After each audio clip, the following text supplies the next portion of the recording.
मित्रांनो, तुम्हा सर्वांचं माझ्या YouTube चॅनलवर पुन्हा एकदा खूप आणि मनापासून स्वागत आहे। आजच्या व्हिडिओमध्ये आपण बघूया कर्मचाऱ्यांसाठी खुशखबर।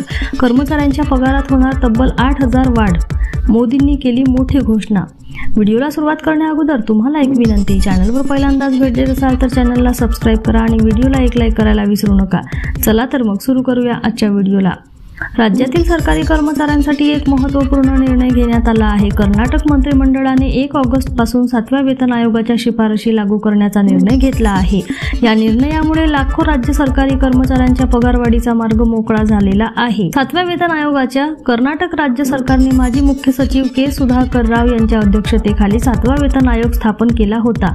या आयोगाने कर्नाटक सरकारी कर्मचाऱ्यांच्या मूळ वेतनात 27.5% वाढ करण्याची शिफारस केली आहे। या पगारवाढीमुळे राज्य सरकारवर वार्षिक 17,440.15 कोटी रुपयांचा अतिरिक्त बोजा पडणार आहे। सरकारचा निर्णय आणि अंमलबजावणी। कर्नाटकचे उपमुख्यमंत्री DK शिवकुमार यांनी या निर्णयाची पुष्टी केली आहे। त्यांनी सांगितले की मंत्रिमंडळाच्या बैठकीत बहुप्रतीक्षित 7व्या वेतन आयोगाच्या शिफारशी लागू करण्याचा निर्णय घेण्यात आला आहे। या शिफारशी 1 ऑगस्ट पासून लागू होतील। यामुळे राज्यातील सरकारी कर्मचाऱ्यांना मोठा दिलासा मिळणार आहे।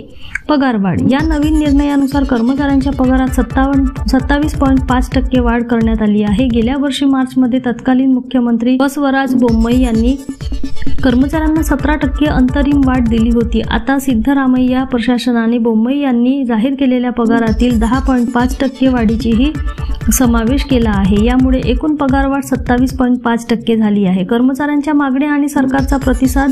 कर्नाटक राज्य सरकारी कर्मचारी संघटनेने ऑगस्ट पासून बेमुदत संपावर जाण्याची योजना जाहीर केली होती। या घोषणेमुळे सिद्धरामय्या सरकारवर पगारवाढीचा निर्णय घेण्यासाठी दबाव वाढला होता। कर्मचाऱ्यांच्या या मागणीला प्रतिसाद देत सरकारने तातडीने कारवाई केली आणि 7व्या वेतन आयोगाच्या शिफारशी लागू करण्याचा निर्णय घेतला। धन्यवाद।